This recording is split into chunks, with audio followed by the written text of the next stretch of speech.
நான் ஏதாவது பேசுகிறேன்னா அவருக்கு ஆபத்து வரும். நம்ம என்ன பேசுகிறோம் அப்படின்னு குறிப்பதற்கு ஒரு குரூப் தமிழ்நாட்டில் தயாராக.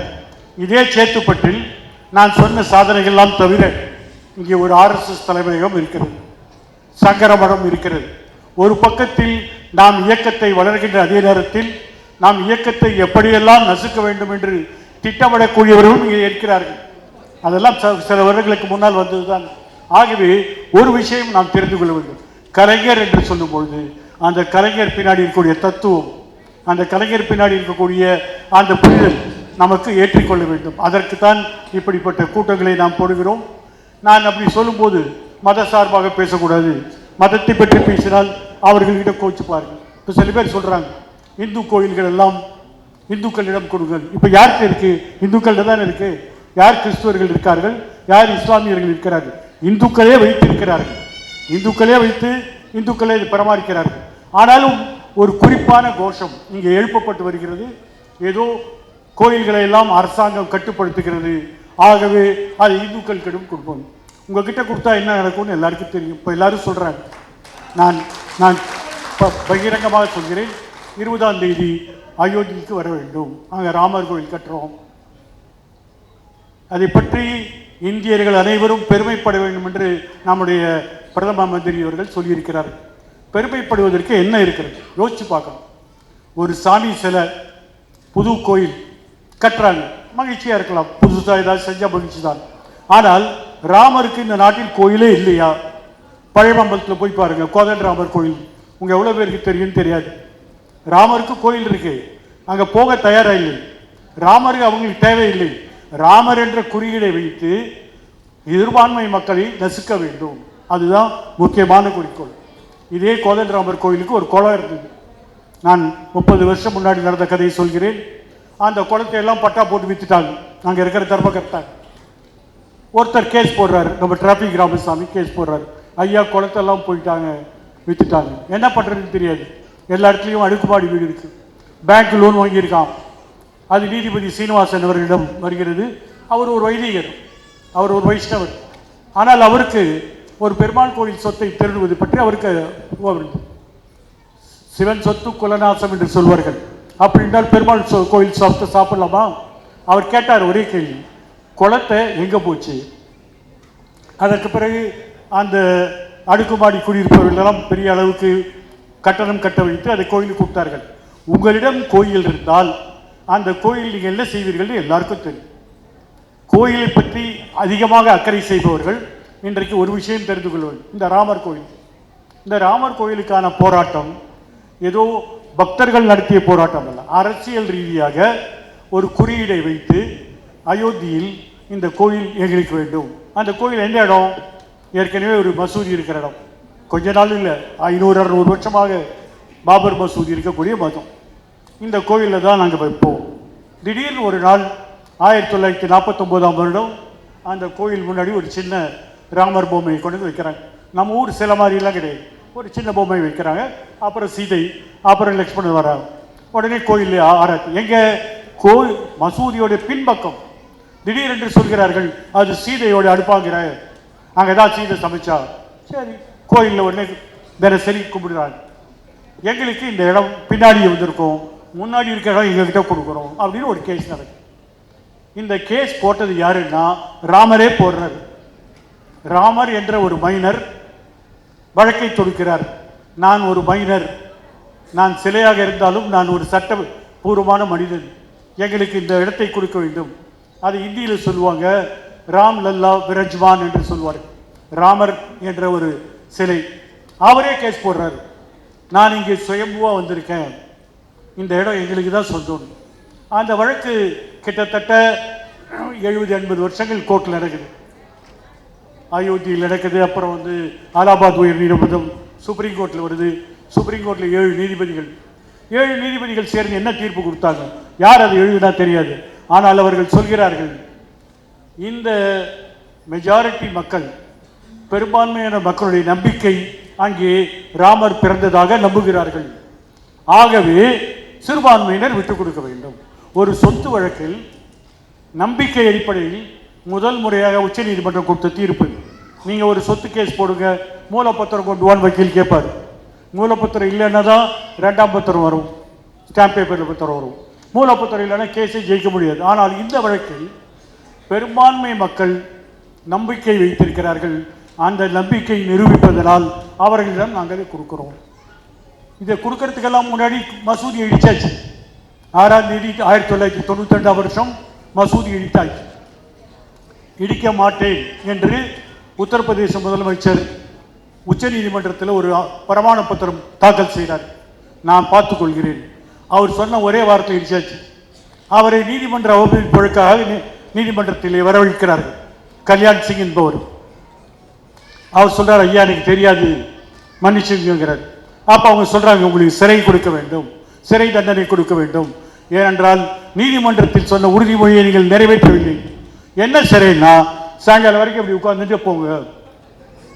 எவ்வளோ பேர் தானே உட்கார்ந்துருக்காங்க கோயிலில், இவர் மொத்தமாக உட்கார்ந்தாரு. ஆனால் முதல் முறையாக இந்தியாவில் ஒரு முதலமைச்சர் நீதிமன்றத்தால் தண்டிக்கப்பட்டது தான். அவர் கொஞ்ச நாள் கழிச்சு அரசியலிருந்து அவரை நீக்கிட்டாங்க, முதலமைச்சராக இல்லை, அப்புறம் வந்தார். இப்போ என்ன பண்ணாங்கன்னா அவருக்கு பத்மஸ்ரீ அவார்டு கொடுக்குறாங்க. எதுக்கு? இடிச்சதுக்கா? நான் இடிக்கல, மன்னிச்சிருங்க, எனக்கு தெரியாதுன்னு சொன்னவருக்கு இன்றைக்கு பத்மஸ்ரீ அவார்டு கொடுக்குறாங்க. இந்தியாவிலே ஒரு சிறந்த அவார்டு கொடுக்குறாங்க. அப்போ ஒரு இயக்கம், இப்படிப்பட்ட பிரச்சனை நாங்கள் செய்வோம், அதை தொடர்ந்து செய்வோம், எங்க பின்னாடி எல்லாம் இருக்காங்க, நாங்கள் செய்வோம் என்று சவால் விடுகிறார்கள். இந்த கோயில் அழைப்பு வந்த போது நான் ஒரு 10 காரணம் சொன்னேன். ஒன்று, கோயில் ஏற்கனவே நிறைய இருக்கு, இந்த இடத்துல கட்டணும்னு நிர்பந்தம் கிடையாது. ரெண்டாவது, ஒரு இடத்துல இடிச்ச பிறகுதான் கோயில் கட்டணும்னு அவசியம் கிடையாது. மூணாவது, ஒரு மைனர் சிலை என்று சொல்லி அவர் பேர் போட்டு அது சுயம்புவாக வைத்துக்கொண்டு அந்த சுயம்பு பேர் போட்ட கேஸ்ல இன்னைக்கு அந்த சிலை இந்த கோயிலில் கிடையாது. வேற பேருக்கு தமிழ் டெண்டர் விடுறாங்க, 3 பேர் வாங்க, எது நல்லா இருக்கு பார்க்கலாம் சொல்லி போடுறாங்க. இப்போ அந்த சிலை ஒன்று திறக்க போறாங்க. எல்லாரும் என்ன வீட்டில் விளக்கேற்றி வைங்க. முன்னாடி கூட சொன்னாரு, கொரோனாவில் எல்லாரும் விளக்கேற்றுங்க, கொரோனா விரண்டு போயிடும். இப்போ யாரை விரட்டுறதுக்கு விளக்கேற்ற சொல்றாரு? நம்ம கேட்கணும் ஒரு கேள்வி. அவர் முதலமைச்சராக இருக்கலாம், பிரதம அமைச்சராக இருக்கலாம், அவர் பின்னாடி ஒரு கட்சி இருக்கும். ஆனால் இந்த நாட்டை, ஒரு மதசார்பற்ற நாட்டை, ஒரு பெரும்பான்மை சக்திகளை தன் பின்னால் திரட்டி அதை ஒரு ஓட்டு வங்கியாக மாற்றி அதில் நம்ம ஆட்சியை பிடிக்க வேண்டும் வச்சுக்கிறார். இப்போ நம்ம கலைஞர் நூற்றாண்டு, அவருடைய பெருமையெல்லாம் சொல்லி பிரயோஜனம் இல்லை. கலைஞர் சிறப்பு தொடர வேண்டும் என்றால் இந்த காவி கும்பலை முடிவு கட்ட வேண்டும். அதான் முக்கியமான, வேற எந்த கோரிக்கையில் ஒரே பாயிண்ட் கோரிக்கை. 2024 இன்னும் ஒரு 100 நாளில் தேர்தல் வரப்போகுது. மறுபடியும் அவர்கள் வந்தால் என்ன நடக்கும் என்றால், என்ன நடக்கும் யோசிப்பாரு, என்னெல்லாம் நடக்கும். அவர்கள் பக்கத்தில் இருக்கிற கர்நாடகாவில் 5 வருஷம் ஆட்சிக்கு வந்தார். அது ஒரு கூட்டணி மாதிரி வச்சு ஒரு ஆட்டு வைத்தாங்க. முதல்ல என்ன பண்ணாங்க, இந்த முஸ்லீம் மசூதியில் காலையில் அவர்கள் தொழுகைக்கு அழைக்கிறார்கள். ஆசான் ரொம்ப சத்தமாக இருக்கு, இந்த சத்தம் நம்மளுக்கு தாங்க முடியல, அதனால முதல்ல நிறுத்து, ஆசான் நிறுத்து. இப்போ கூட சமீபத்தில் குஜராத் நீதிபதி ஒருத்தர் சொன்னார், தினந்தரம் உங்கள் கோயிலில் பெரிய பெரிய ரெக்கார்டு வச்சு போடுறீங்க, அவங்க ஏதோ ஒரு நேரத்தில் 1 நிமிஷம் 2 நிமிஷம் தொழுகைக்கு அழைக்கிறாங்க, இதெல்லாம் பெரிய இருக்கு, முடியாதுன்னு தள்ளுபடி செய்தார். ஆனால் கர்நாடக உயர்நீதிமன்றம் அந்த தடையை ஆதரித்தார். அது மட்டும் இல்லை, நீங்கள் என்ன பிரியாணி சாப்பிட்றது, ஹலால் பிரியாணி, அது தப்பு, ஹலால் தடை செய்யப்பட்டது. எவ்வளோ எவ்வளோ பேர் எவ்வளோ சாப்பிட்றாங்க. அது ஒரு மிருகத்தை எப்படி கட் பண்ணணும் அப்படின்னு அவங்க மத நம்பிக்கை செய்கிறார்கள். ஹலாலை தடுத்தார்கள், ஆசானை தடுத்தார்கள். அடுத்தது முக்காடு, சின்ன சின்ன பொண்ணுங்கெல்லாம் ஒரு முக்காடு போட்டு போகிறாங்க. ஸ்கூலில் வர பொண்ணுங்க யாரும் முக்காடு போடக்கூடாது. ஏன் போடக்கூடாது? இல்லை, இந்தியா மதசார்பற்றார். எப்போ அவங்களுக்கு இந்த இந்த கோஷம் தேவைப்படுதுன்னா சிறுபான்மையை தாக்குவதற்கு அவர்களுக்கு தேவைப்படுது, அதனால முக்காடு போடக்கூடாது. கர்நாடக உயர்நீதிமன்றத்தில் வழக்கு பொறுத்தவர்கள் வழக்க சொல்லிட்டாங்க, இல்லை இல்லை அது கட்டுப்பாடு தேவை. இப்போ சுப்ரீம் கோர்ட்டில் போயிடுச்சு, 2 நீதிபதிக்குள்ளே சண்டை வந்துச்சு. ஒருத்தர் சொல்கிறாரு இது தேவை, இன்னொருத்தர் சொல்கிறாரு இது தேவையில்லை. இஸ்லாமிய பெண்கள் படிக்க வரதே கஷ்டம், அவங்க ஸ்கூலுக்கு வந்தால் வெளில வரட்டுறது என்ன அர்த்தம்னு கேட்டாங்க. இப்போ அந்த வழக்கு அப்படி இருக்கு. ஆனால் அந்த வழக்குக்கு இன்னைக்கு முடிவே வரல, அதெல்லாம் பார்த்துக்கலாம். 20,000 இஸ்லாமிய பெண்கள் 10ஆம் வகுப்பு தேர்வை எழுத முடியவில்லை இன்றைய வரை. ஏனென்றால் இந்த தலையில கட்டுற இந்த கர்ச்சீப் அது போட்டுக்கலாமா போடாதா? 20,000 பெண்கள்.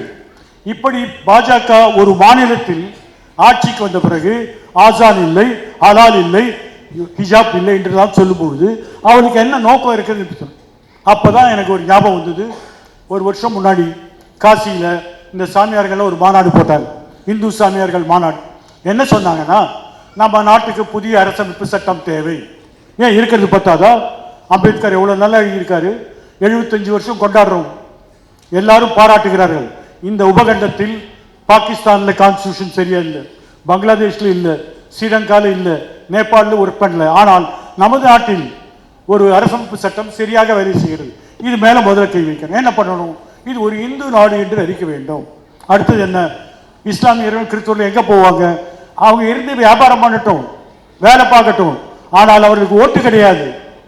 அப்போ சிறுபான்மையினரை தாக்குவதற்காக ஒரு புதிய அரசு சட்டம் அவங்க போட்டிருக்காங்க, தீர்மானம் போட்டிருக்காங்க.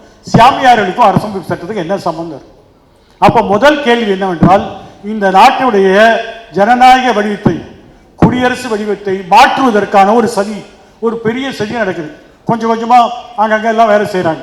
அவருடைய அடிப்படையான நோக்கம் இந்த நாட்டில் ஒரு கட்சி, ஒரு தலைவர், ஒரு கொடி, அடுத்தது என்ன, ஒரு சாப்பாடு.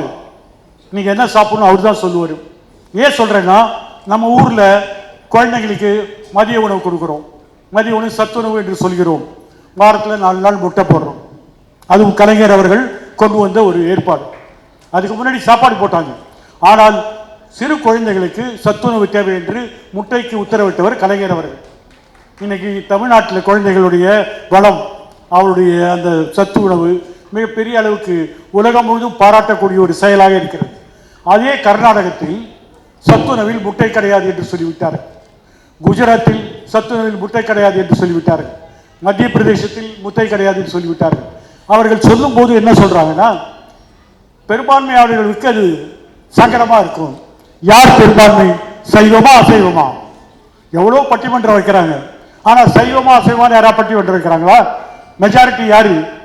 இன்னைக்கு பீகாரில் ஜாதி கணப்பெடுத்தார்கள். 95% பேர் இந்த மாதிரி அசைவ உணவு சாப்பிட்றது தான். 5 பேர் சாப்பிடல, சாப்பிடாம ஒதுங்கிக்கோ. அதை கலைஞர் சொல்லியிருக்காரு, வாழைப்பழம் கொடுக்கலான்னு சொன்னார். ஆனால் இன்றைக்கு திட்டமிட்டு குழந்தைகளுடைய சத்துணவு புறக்கணிக்கப்படுகிறது. எல்லா விதமான முற்போக்கு திட்டங்களும் அழிக்கப்படுகிறது. வழிபாட்டு தலங்களுக்கெல்லாம் அச்சுறுத்தல் வருகிறது. இப்படிப்பட்ட ஒரு நிலைமை தமிழ்நாட்டில் இல்லை. கலைஞர் மட்டும் போகவில்லை, அவருடைய மகன் இன்றைக்கு சிறப்பான முறையில் ஒரு முதலமைச்சராக செயல்பட்டு வருகிறார். அது தெரிந்து கொள்ளணும். இன்றைக்கு பிஜேபிக்கு மிகப்பெரிய சவால் விடுவது யார் என்றால் அவர் ஸ்டாலின் அவர்கள். பல எதிர்கட்சி தலைவர்கள் இருக்கிறார்கள். யார் அறிக்கை விடுறார்? ஒரே ஒரு தலைவர். இந்த அரசை பற்றி அவர்கள் கவலைப்படவில்லை, மக்களை பற்றி கவலைப்படுகிறார்கள், ஜனநாயகத்தை பற்றி கவலைப்படுகிறார்கள், குடியரசை பற்றி கவலைப்படுகிறார்கள். அடுத்த ஆட்சி என்ன ஆட்சியா இருக்க முடியும்? பேர் வச்சாச்சு, ஃபுட்பால் மேட்ச் மாதிரி. இந்த பக்கம் இந்தியா, அந்த பக்கம் பாரதம்.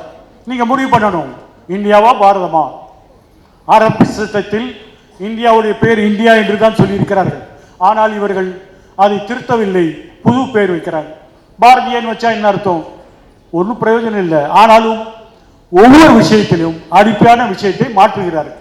அப்படி மாறுறதுக்கான நோக்கம் என்னவென்றால், தன்னுடைய பின்னாடி எவ்வளவு பேர் நிற்கிறாங்க, எவ்வளவு பேர் அந்த பக்கம் நிற்கிறாங்க. இந்த சமுதாயத்தை பிளவு செய்யக்கூடிய, மத அடிப்படையில், மொழி அடிப்படையில் பிளவு செய்யக்கூடிய ஒரு ஏற்பாடு தான் இருக்கு.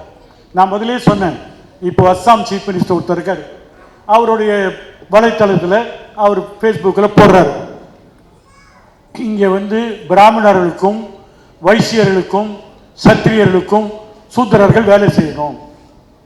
எல்லாரும் சொன்னாங்க, ஒரு முதலமைச்சர் இப்படியா சொல்லுவார்? சூத்திரர்களே அடிமையா, பறவையிலே அடிமையா? அவர் சொன்னார். இந்தியா முழுவதும் எதிர்ப்பு வந்த உடனே அவர் அதை நீக்கிட்டார். நீக்கிட்டு என்ன சொல்றாருன்னா, நான் ஒன்றும் சொல்லலை, கீதையில் அப்படி போட்டிருக்கீங்க. அவர் சொல்லலை, கீதையில் போட்டிருக்கு. இப்போ நம்ம சொல்றோம் கீதையை எடுக்க வேண்டும், கீதை ஒரு வர்ணாசிரம புத்தகம், ஜாதி அமைப்பை வலியுறுத்தும் புத்தகம் சொன்னா இவர்களெல்லாம் துரோகிகள், இவர்களெல்லாம் மரோ விரோதிகள் எல்லாம் சொல்லுவார்கள். இங்கே உதயநிதி அவர்கள் பேசிய அந்த ஒரு பேச்சுக்கு எவனோ ஒருத்தன் யூபியிலன்னு சொல்றான், அவர் தலையை சீவின் வா 10 கோடி ரூபாய், ரொம்ப ஈஸியா சொல்றான். ஆனால் நமது முதல் அமைச்சர் அவர்கள் மிக திறமையாக சொன்னார்கள், என் தலைவை சீவறதுக்கு 2 ரூபாய் சீப்பு போதும், எதுக்கு 10 கோடி ரூபான்னு கேட்டார். ஆனால் அது ஒரு நகைச்சுவை என்று சொல்லலாம். அதையும் தாண்டி அங்கே ஒரு விஷ பரீட்சை நடந்து கொண்டிருக்கிறது. நம்மை சோதிக்கிறார்கள். நம்மை சோதிப்பு உணவுகளில் மட்டுமல்ல, நம்ம மத நம்பிக்கை மட்டுமல்ல, நம்முடைய மொழி உணர்வு மட்டுமல்ல, நாம் போட்டுக்கூடிய உடை மட்டுமல்ல, இன்றைக்கு யார் இந்த நாட்டை ஆளப்போவது என்ற கேள்விதான். இந்த அடுத்த 2024 தேர்தலில் ஒரே ஒரு பரீட்சை தான். அவர்கள் வந்தால் இந்தியாவுக்கு விமோசனம் இல்லை, அவர்கள் வந்தால் நாம் எல்லாம் அடிமைதான். ஆனால் இந்தியா என்ற அணி வெற்றி பெற வேண்டும் என்றால் நாம் அரங்க கூட்டம் அல்ல, மக்களிடம் செல்ல வேண்டும். மக்களிடம் இந்த பிரச்சனையை எடுத்து செல்ல வேண்டும். ஒவ்வொரு வீடு வீடாக நாம் பிரச்சாரம் செய்ய வேண்டும். சும்மா வேனில் போய் என் மக்கள் என் பூமி அந்த பிரச்சாரம் இல்லை. நாம் மக்களுடன் நெருங்கி இருக்கிறோம். அந்த மக்களை நாம் சொல்ல வேண்டும். அவளுக்கு சொல்ல வேண்டிய ஒரே பிரச்சனை நம்முடைய வாழ்வாதாரம் மட்டுமல்ல, நம்முடைய மத உரிமை, நம்முடைய மொழி உரிமை, நம்முடைய உணவை அணையும் உரிமை, நம்முடைய ஓட்டு போடும் உரிமை, நாம் யாரை தேர்ந்தெடுக்க வேண்டும் என்ற உரிமை எல்லாம் நாம் நிலைநாட்ட வேண்டும். அதற்கு இந்த அரசியல் சட்டம் நமக்கு தேவை. இந்த அரசியல் சட்டத்தை அவர்கள் புறக்கணிப்பதை நாம் அனுமதிக்க முடியாது. அப்போ ஒரே கோரிக்கை என்னன்னா, நீங்கள் வந்தால் நாங்கள் இல்லை, நாங்கள் வந்தால் உங்களை மன்னிப்போம். அதுதான் உண்மை. ஆகவே 2024 மனதில் வைத்துக் கொள்ளுங்கள். நிச்சயமாக இந்த இந்த அதிகார சக்திகளை வரவிடாமல் செய்யும். அவர்கள் மதத்தின் பேரால், மொழியின் பேரால், அல்லது சாமியோடைய சிலையின் பேராலாம் பிரச்சாரம் பண்ணுவோம். நீங்கள் எவ்வளோ பிரச்சாரம் பண்ணுறாங்க. நான் இன்றைக்கும் சொல்கிறேன், இந்தியாவில் ராமர் கோயில் நிறைய இருக்கு. ஆனால் யாராவது போகிறாங்களா? ஆனால் இப்போ போய் அயோத்தியில் பார்த்தீங்கன்னா நீங்கள் யாருமே போக வேண்டாம், அவர் வீட்டிலேயே விளக்கேற்ற சொல்லிட்டாரு. ஆனால் உங்களுக்கெல்லாம் தெரியும், ஈசிஆர் ரோட்டில் விஜி பன்னீர்தாசன் கலர் கலராக பொம்மை எல்லாம் இருக்கும். அந்த மாதிரி அயோத்தியா முழுக்க கலர் பொம்மையாக வச்சிருக்காங்க. அது என்ன பொருட்காட்சியா கோயிலா? இந்த கேள்வியை நாம் தெரிந்து கொள்ளும். இந்த கோயிலுக்கான வசூல் வருமானம் அரசாங்கத்துடைய அறக்கட்டளை, அரசாங்கம் ஏற்படுத்திய அறக்கட்டளை செய்கிறார்கள். இந்த கோயிலுக்கு அங்கே ஒரு விமான தளம் உருவாக்குகிறார்கள், ஆகிய ஒரு ரயில்வே நிலையத்தை புதுப்பிக்கிறார்கள், சாலையெல்லாம் 8 பகுதி சாலையாக மாறுகிறது. இப்படியெல்லாம் ஒரு அரசாங்கம் ஒரு மதத்தின் பின்னால் அலைகிறதுக்கு முக்கியமான காரணம் அவர்களுக்கு ஓட்டு வேண்டும். ஓட்டு வங்கி அரசியலை நாம் அனுமதிக்க முடியாது என்பதை நாம் தெரிந்து கொள்ள வேண்டும். அதே சமயத்தில் இந்த திராவிட இயக்கம் 1967ஆம் ஆண்டு முதல் இன்று வரை சில காலத்தில் இல்லாமல் இருந்திருக்கலாம். ஆனால் சமூக நீதி, எனக்கு முன்னால் தோழர் வாசுகி சொன்ன போது, சமூக நீதியை நிலைநாட்டிய அரசு இது ஒரு திராவிட மாடல் என்று சில பேர் சிரிக்கிறாங்க. என்ன திராவிட மாடல்? இங்கே வந்து பாருங்க, தெரியும். குழந்தைகள் பட்டினியில் சாவதில்லை, குழந்தைகள் சத்துணவு இல்லாமல் அவர்களுக்கு பார்வை இல்லாமல் போவதில்லை, இங்கே மக்களுக்கு உணவளிக்கப்படுகிறது, பல்வேறு சலுகைகளை இந்த அரசாங்கம் வழங்கி வருகிறது. இந்த இந்தியாவில் இருக்கக்கூடிய எந்த மாநிலத்தை விட அதிகமான பொருளாதார வளர்ச்சி அடைந்த மாநிலம் இது என்பதை நாம் கேட்கிறோம். அப்படிப்பட்ட ஒரு உரிமையை நாம் எந்த அந்நியனுக்கும் விட்டுக் கொடுக்க முடியாது என்று சொல்லி 2024 தேர்தல் மறந்து விடாதீர்கள். ஓட்டு போடுவது இந்திய அணி என்று நீங்கள் நினைவு கொள்ள வேண்டும் என்று சொல்லி விடைபெறுகிறேன்.